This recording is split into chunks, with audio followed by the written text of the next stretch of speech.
దేవుని ఘనమైన నామమునకు మహిమ కలుగునుగాక. మన ప్రభువును రక్షకుడునునైన యేసుక్రీస్తుల వారి యొక్క ప్రశస్తమైన నామమునకే మహిమ, ఘనత, ప్రభావములు యుగయుగములకు కలుగునుగాక. సర్వాధికారి అయిన దేవుడు ఆయన గొప్ప కనికరమును బట్టి మరొక శ్రేష్టమైన శుభదినములు దేవుని మాటలు మనము ధ్యానం చేయుటకు దేవుడిచ్చినటువంటి తరుణము కొరకై దేవాది దేవునికి మనము ఎంతగానో స్తుతులు చెల్లించబద్దులమై ఉన్నాము. అదే సమయంలో దేవుని మాటలు వినుట ఒక గొప్ప భాగ్యముగా ఎంచి, ఈ లోకంలో ఎన్నో పనులున్నాయి, పని లేని వారు ఎవరు లేరు. పనులన్నిటికన్నా ప్రభు పాద సన్నిధి గొప్పది అని ఎంచి దేవుని పాదముల చెంతకు కూడి వచ్చిన దేవుని ప్రియబిడ్డలైన మీ అందరికీ ప్రభు అయిన యేసుక్రీస్తు పేరట వందనములు తెలియచేయచ్చు ఉన్నాను. దేవుడు మిమ్మలను మీ కుటుంబములను నిండారులుగా దీవించునుగాక.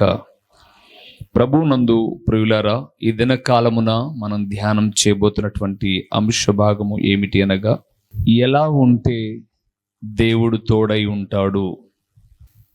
ఎలా ఉంటే దేవుడు తోడై ఉంటాడు. ఒక విషయాన్ని కొన్ని మాటలుగా మనం ధ్యానం చేయబోతున్నాం. ఈరోజు మనం ధ్యానం చేయబోతున్న ప్రతి మాటలో ఇలా ఉంటే నేను నీకు తోడై ఉందును అని దేవుడు అంటాడు. మనం ఎలాగున్నా దేవుడు మనకు తోడుగా ఉండడు. ఆయన చెప్పినట్లుగా ఉంటేనే ఆయన మనకు తోడుగా ఉండేవాడుగా ఉన్నాడు. రండి మూల వాక్యాన్ని చూద్దాం. నిర్గమాకాండము 3వ అధ్యాయము 12వ వచనాన్ని మనం ఒకసారి చదువుకుందాం. 12వ వచనాన్ని మనం చదువుకుందాం.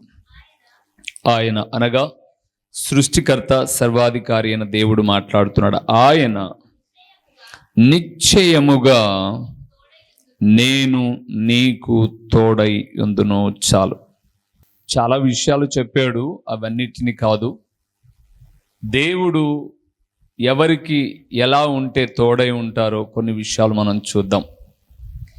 ఈ మాట నిర్గమాకాండం 3వ అధ్యాయం 12వ వచనంలో మోషేతో మాట్లాడుతున్నాడు.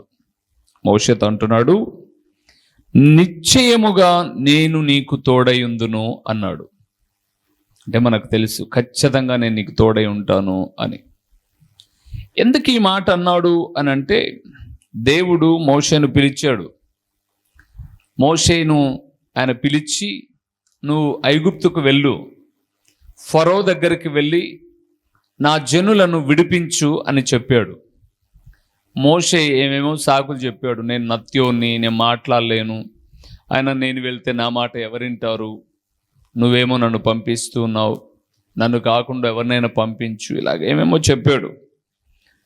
దేవుడు అన్నాడు, నువ్వు వెళ్ళు అంతే, నేను మాట్లాడతాను అని చెబుతూ చాలా విషయాలు ఆయన మాట్లాడుతూ నువ్వు వారిని తోడుకొని రావాలి ఈ విషయాలు చెబుతూ 12వ వచనంలో అన్నాడు, నిశ్చయముగా నేను నీకు తోడై ఉంటాను. నిన్ను ముందుకు తోసి నేను వెనక్కి వెళ్ళిపోను. నిన్ను ముందుకు తోసి నేను వెనక్కి వెళ్ళిపోను. ఈ లోకంలో చాలామంది ఎవరినైనా ముందుకు తోస్తారు, కష్టం వస్తే పక్కకి వెళ్ళిపోతారు. మన దేవుడు అలా కాదు. మన ముందు ఆయన ఉంటాడు, మనల్ని వెనక నడిపిస్తాడు. మన ముందు ఆయన ఉన్నప్పుడు ఆయనకి ఇబ్బంది ఏదైనా కలిగితే అది ముందు ఆయనే ఎదుర్కొంటాడు, మనల్ని సురక్షితముగా నడిపించేవాడు. అయితే మోషేతో ఈ మాట అన్నప్పుడు ఇక మోషే ఏం మాట్లాడుకోకుండా మౌని అయిపోయి, సరే నేను వెళ్తానులే తండ్రి, వెళ్ళిన తర్వాత ఏమని చెప్పాలి, నేను ఎవరు పంపిస్తే వచ్చావు నువ్వు, ఎవరు ఆయన పేరేం పేరు అంటే నేను ఏమని చెప్పాలి అంటే, నేను ఉన్నవాడను అనువాడనని చెప్పు అన్నాడు. మోషే వెళ్ళాడు. నిజంగా దేవుడు చెప్పినట్లుగా ఎల్లప్పుడూ తోడుగానే ఉన్నాడు. సమస్యలో, ఇరుకులో, ఇబ్బందులో, బాధలో, కొన్ని మరణకరమైన పరిస్థితులలో ఎక్కడ చేయి విడిచిపెట్టల. దేవుడు చెప్పిన మాట ప్రకారంగా తోడుగా ఉంటూ వచ్చాడు. ఈరోజు అప్పుడప్పుడు మనం దేవుని వాక్యాన్ని చదివేటప్పుడు, దేవా నువ్వు నాకు తోడుగా ఉన్నావు, నీకు స్తోత్రం అని చెబుతూ ఉంటాం.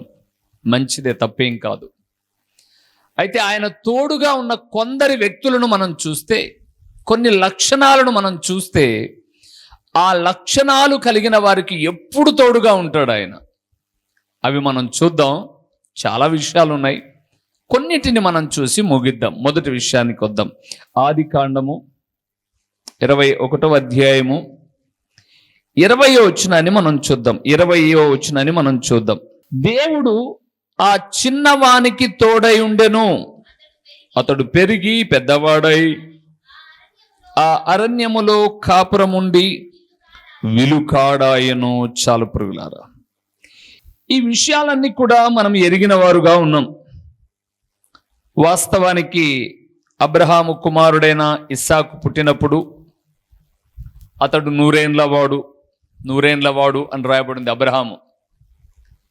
ఈ ఇస్సాకు పెరిగి పెద్దవాడు అవుతూ ఉంటే శారమ్మ వృద్ధాప్యంలో ఉన్నప్పటికీ కొడుకును చూసి మురిసిపోయి సంతోషపడుతూ ఉంది. అది వరకే వివాహమయ్యి అది వరకే కుమారుని కన్నటువంటి హాగరు ఉంది. హాగరు దగ్గర ఇస్మాయేలు ఉన్నాడు. ఇక్కడ విచిత్రం ఏంటంటే ఈ ఇస్మాయిల్ అనేవాడు పెద్దోడు, ఇస్సాకు అనబడేవాడు చిన్నోడు. ఈ పెద్దోడు చిన్నోడిని కొంచెం ఎగతాళి చేస్తే మాట్లాడుతూ ఉంటే శారమ్మకు కోపం వచ్చి, ఈ దాసిని ఎల్లగొట్టేయి, వీని కొడుకును కూడా పంపించేయి. వాస్తవానికి ఈ దాసితో వెళ్ళి బిడ్డను కను అని చెప్పింది శారమ్మే. ఈరోజు వెళ్ళగట్టు అంటున్నది కూడా ఈమె. ఈరోజు లోకంలో ఇలాంటి సంఘటనలు మనం చాలా చూస్తాం. మనమే కోరుకుంటాం, మనమే ద్వేషిస్తాం, మనమే కావాలనుకుంటాం, మనమే విసుకుంటాం. ఇది మానవ నైజము, ఇది తప్పు ప్రియులారా. సరే, అబ్రహాం ఇంకేం చేయాలి, సరే అలాగే కాని అని చెప్పేసి ఆమెను పంపించేశాడు. బేర్షెబా అరణ్యంలోనికి వచ్చింది ఆగరు. అక్కడికి వచ్చేసరికి వాళ్ళు తెచ్చుకున్న నీళ్లు అయిపోయాయి. ఇస్మాయేలుకు దాహం వేసి ఏడుస్తూ ఉన్నాడు నీటి కోసం. హాగర్ అనుకుంది, నా కండ్ల ముందు నా బిడ్డ నీళ్లు లేక చచ్చిపోవడం నేను చూడలేను అని తీసుకుని వెళ్ళి ఒక చెట్టు కింద పడుకోబెట్టి వింటి వేత దూరము అని రాయబడింది 16వ వచనంలో. ఎంత దూరం వెళ్ళిందట ఆమె? వింటి వేత దూరం. అంటే వెళ్తే ఎంత దూరం వెళ్ళేంత వరకు అతని స్వరం వినపడుతుందో అంతవరకు వెళ్ళింది. బైబిల్ గ్రంథంలో కొన్ని పదాలు ఉంటాయి. వింటివేత దూరము, రాతివేత దూరము అని ఉంటాయి. రాతివేత దూరం అంటే మన చేత్తో రాయి ఎంత దూరం విసరగలమో అంత దూరం అని. మనం విసిరిన రాయి ఎంత దూరం వెళ్తుందో అంత దూరం అని. వింటివేత దూరము అంటే మనిషిలాగా దూరం అయిపోతున్నంత కొద్దీ కొంచెమైన స్వరం వినపడితే, దగ్గరున్నామనుకోండి ఏడ్చే ఏడుపు చాలా గట్టిగా వినపడుతుంటుంది. మనిషి దూరం దూరం దూరం దూరం అయ్యే కొద్దీ ఏడుపు కొంచెంగా వినపడుతుంది. అలాగే ఇస్మాయేలు ఏడుపు వినపడేంత దూరం వెళ్ళిపోయింది వారు చావు చూడలేనని. మొత్తం పైన దేవుడు దర్శించాడు, ఆ చిన్నవాని మొరను వినెను అని రాయబడింది మీరు 17వ వచనంలో. విని దేవుడు ఆమెతో కూడా మాట్లాడి, భయపడమాకు, నేను నిన్ను కూడా ఒక జనాంగముగా చేస్తాను అని గొప్పగా చెప్పాడు. 20వ వచనంలో రాయబడింది, దేవుడు ఆ చిన్నవానికి తోడై ఉండెను. ప్రభునందు ప్రియులారా, దేవుడు ఎవరికి తోడై ఉంటాడు అంటే, మనం ఎంతటోళమైన, అంటే మన వయసు పెరుగుతూ ఉన్న మనలో పసి హృదయ యొక్క స్వభావాలు ఉండాలి. యేసు ప్రభుల వారు అలనాడు శిష్యులకు కూడా చెప్పాడు, మీలో ఎవడైనను గొప్పవాడై ఉండగోరిన ఎడల ఇదిగో ఈ చిన్నవాని వలె ఉండాలి అన్నాడు. ప్రభునందు ప్రియమైన వారులారా, ఏంటి చిన్నవారిగా ఉండడం అంటే? అంటే మన వయసు పెరిగే కొద్దీ మురుగుజ్జులం కావాలనా? అది కాదు. చిన్న బిడ్డ లాంటి స్వభావాలు కలిగి ఉన్న వారికి దేవుడు ఎల్లప్పుడూ తోడుగా ఉంటాడు. ఏమున్నాయి చిన్న బిడ్డల స్వభావాలు? బైబిల్ గ్రంథంలో చాలా మనకు కనిపిస్తాయి. ఉదాహరణకు, ఒకానొక దినాన ప్రభు 3 దినాలు ప్రసంగించాడు. అక్కడ ఆహారపు కొరత ఉంది. శిష్యులు అన్నారు, ప్రభువా, ఇలాగే నువ్వు చెబుతూ ఉంటే, వాళ్ళు వింటూ ఉంటే దారిలో పంపించేటప్పుడు సొమ్మసిల్లిపోతారు, వాళ్ళకి ఏదైనా ఆహారం తెచ్చి అరణ్యంలోనూ పెడదామా అంటే, లేదు లేదు, వాళ్ళకి మీరే ఆహారం పెట్టండి అని ప్రభు అన్నాడు.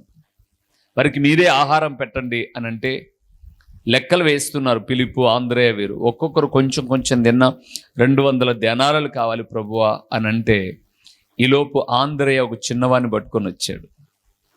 ఈ పిల్లవాడి దగ్గర 5 రొట్టెలు 2 చేపలు ఉన్నాయి అని అనగానే, వాడి దగ్గర ఉండడం కాదు ముఖ్యం, వాడి దగ్గర ఉండడం కాదు ముఖ్యం, ఇచ్చే మనస్సు పిల్లలకు ఉంటుందండి.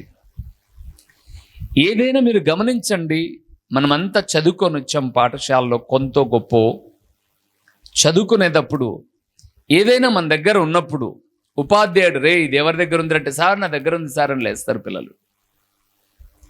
అందరి దగ్గర లేనిది ఏదైనా ఒక 10 రూపాయలు అవసరమైందిరా ఎవరి దగ్గర ఉంది అంటే దాచిపెట్టుకోరు, త్వరగా నాది అని అంటారు, నా దగ్గర ఉంది అని అంటారు.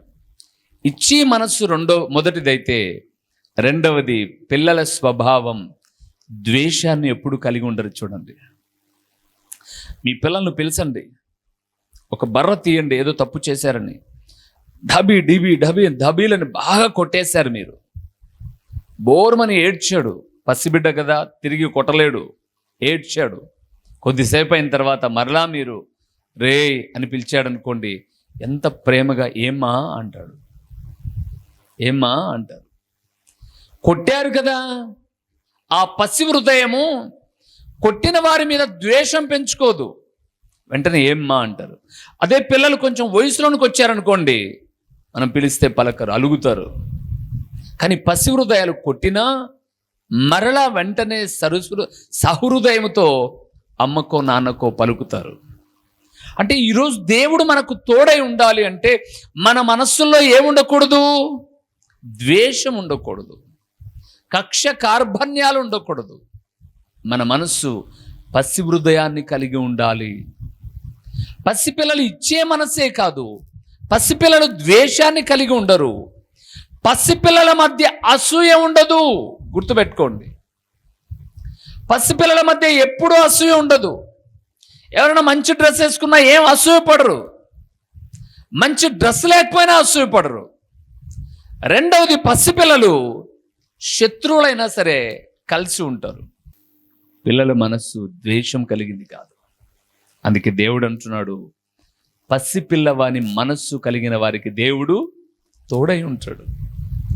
వాస్తవానికి హాగరు ప్రార్థన చేసినట్టుగా లేదు ఇక్కడ, మీరు గమనించారో లేదో. ప్రార్థన చేసింది ఎవరు? ఆ చిన్నవాడైన ఇస్మాయిల్ మొరపెట్టాడు. మన మందిరానికి చాలామంది చిన్నపిల్లలు వస్తారు కదండి, ఏం ప్రార్థన చేస్తారో ఏమో నాకు తెలియదు, కానీ రాగానే మోకాలు వంగేసి ఇట్లా పెట్టుకొని కొంచెం కూర్చుంటారు. కానీ గమనించండి ప్రియులారా, ఆ హృదయ స్థితిని దేవుడు చూసేవాడుగా ఉన్నాడు.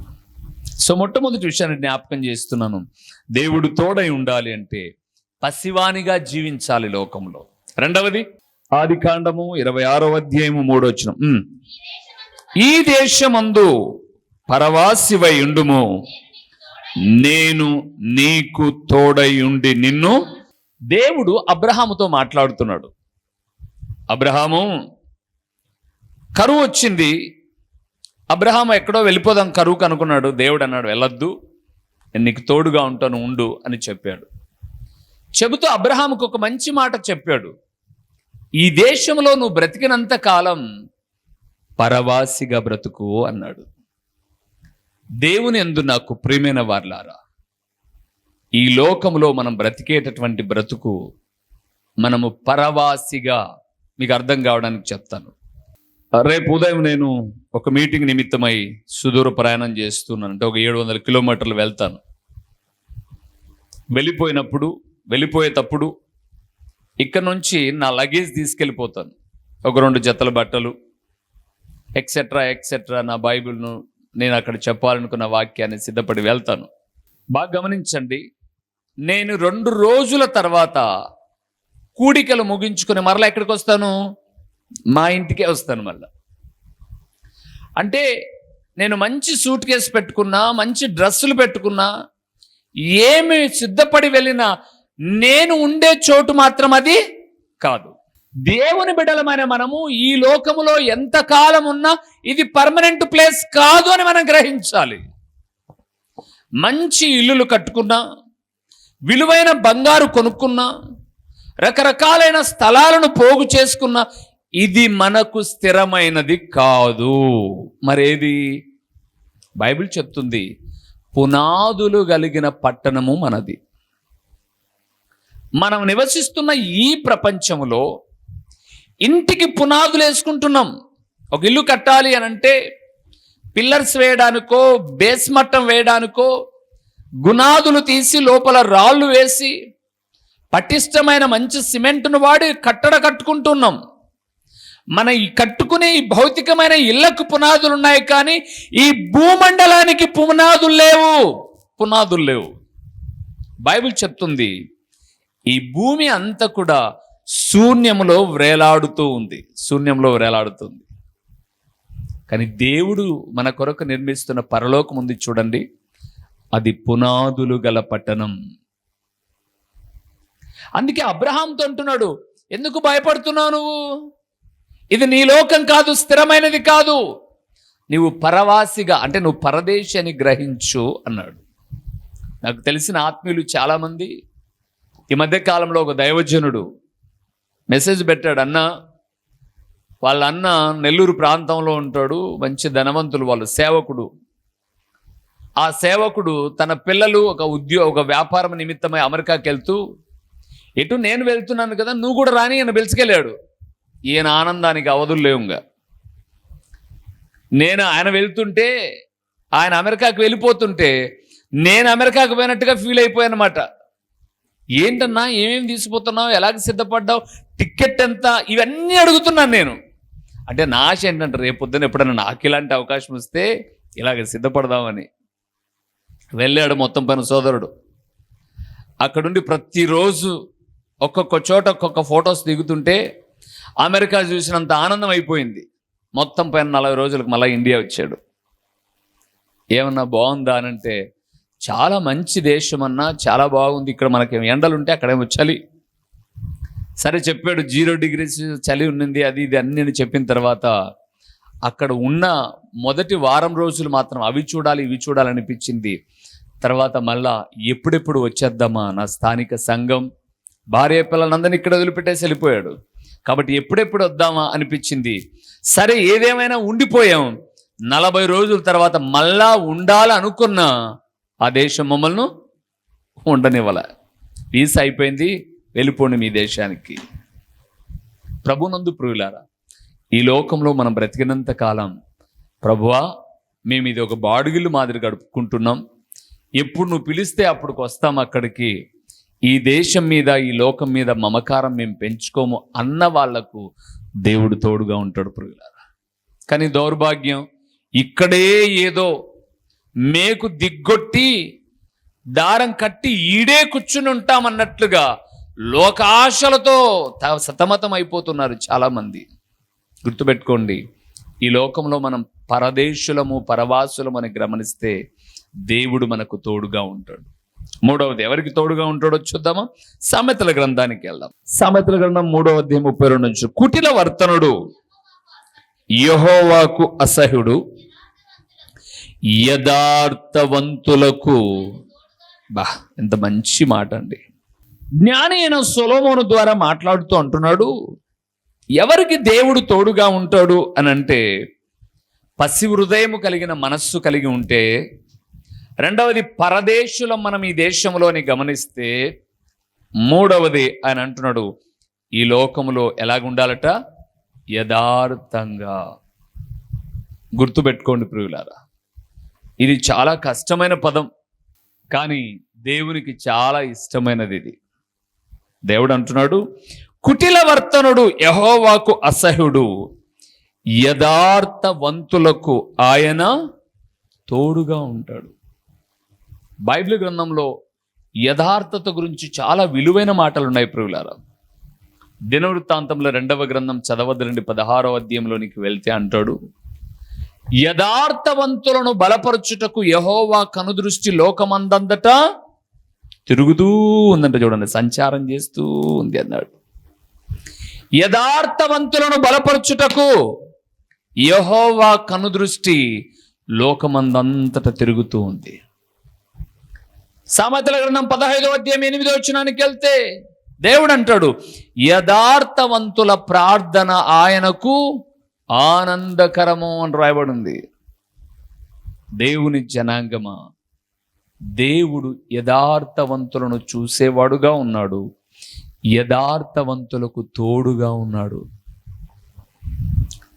కానీ ఆమోస్ అనే భక్తుడు అంటాడండి, గుమ్మములో నిలిచి బుద్ధి చెప్పు వారి మీద జనులు పగపట్టుదురు, యథార్థముగా మాటలాడు వారిని అసహించుకుందురు అని అంటాడు. గుర్తుపెట్టుకోనండి, ఎవరైతే యథార్థంగా ప్రవర్తిస్తారో దేవుడు వాళ్ళకి ఎప్పుడు తోడుగా ఉంటాడు. మనుషులు నిజంగా తృణీకరిస్తారు ప్రియులారా. ఉన్నది ఉన్నట్టుగా మాట్లాడే వారిని మనుషులు ఇష్టపడరు, మనుషులు వాళ్ళ దగ్గరికి రారు. కానీ దేవుడు మాత్రం ఎప్పుడు తోడుగా ఉంటాడు. ఇప్పుడు మనం ఒకటే గమనించాలి, దేవుడు తోడుగా ఉండడం కావాలన్నా మనుషులు మన చుట్టూ ఉండడం కావాలన్నా? మనుషులు మన చుట్టూ ఉండడం వల్ల ఏం ఉపయోగం లేదు ప్రియులారా.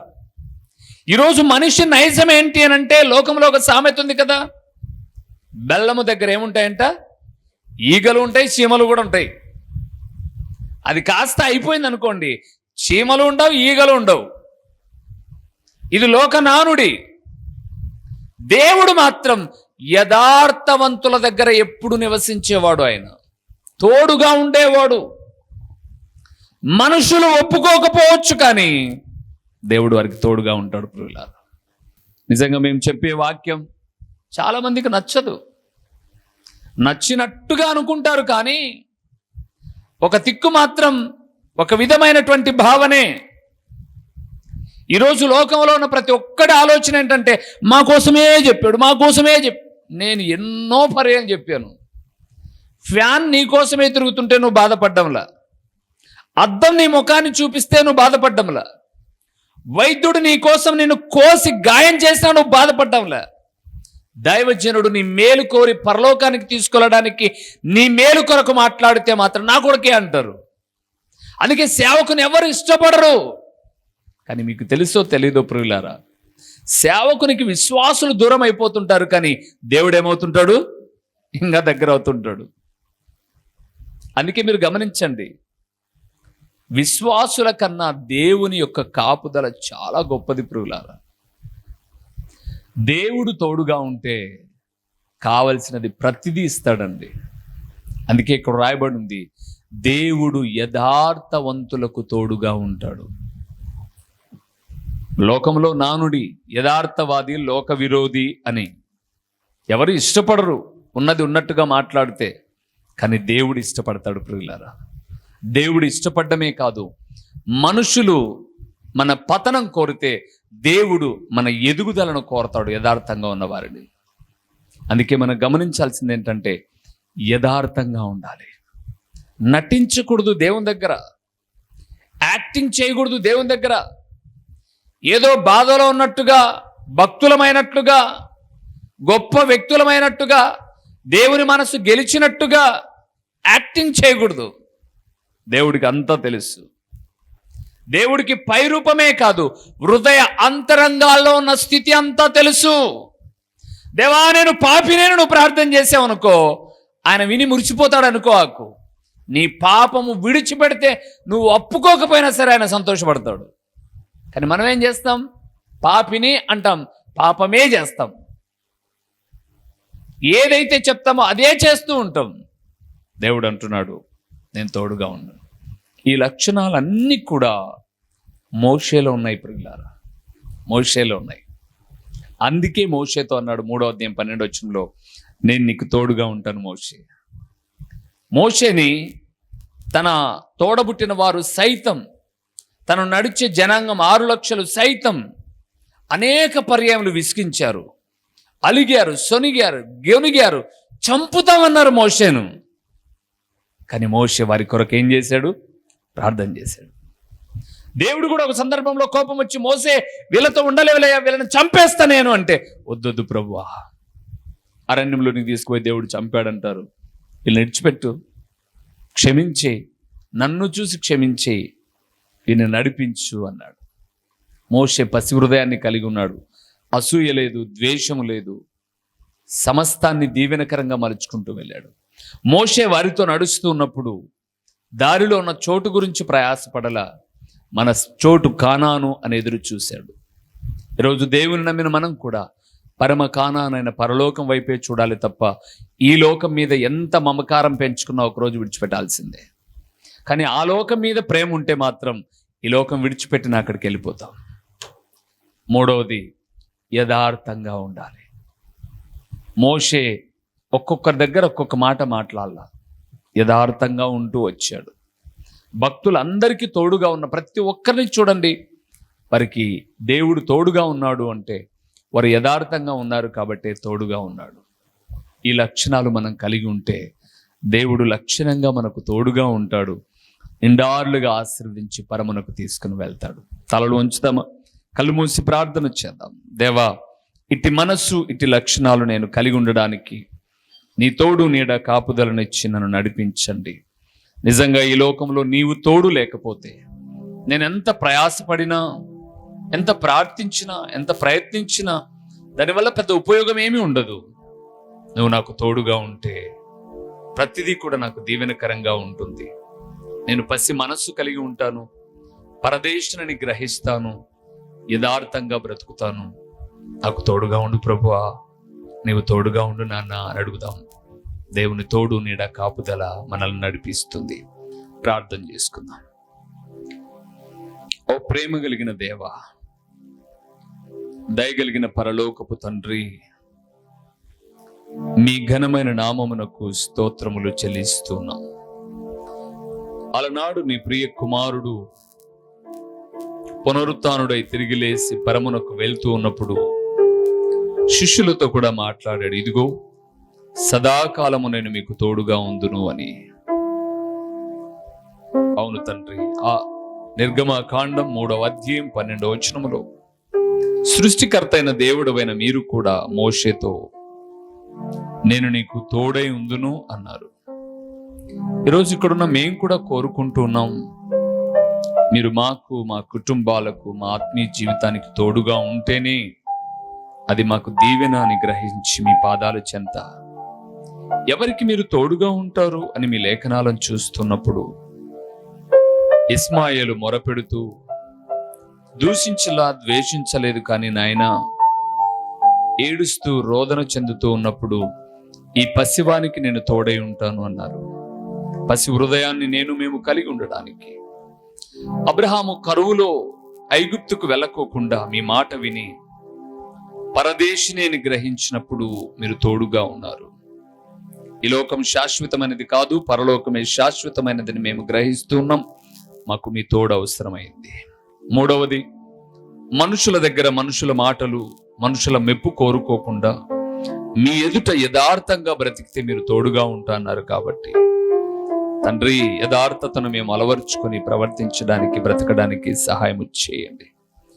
ప్రకటించబడిన పరలోకపు సంగతులు వ్యర్థముగా పోకుండా సారవంతమైన నేలను పడిన విత్తనమోలే 30దంతలుగా 60దంతలుగా 100ంతలుగా ఫలింపచేసి మీ ఘననామమునకు మహిమ ఘనత ప్రభావములు మీరు కలుగు చేసుకుని ఎంతైనా నమ్మదగిన దేవుడమైనటువంటి మీకు స్తుతులు చెల్లించుకుంటూ ఈ మనవులన్నీ కూడా మా ప్రభువును మీ ప్రియ కుమారుడును నైనా యేసుక్రీస్తుల వారి యొక్క ప్రశస్తమైన నామములో దీన మనస్సుతో అడిగి పొందియున్నాము తండ్రి, ఆమేన్.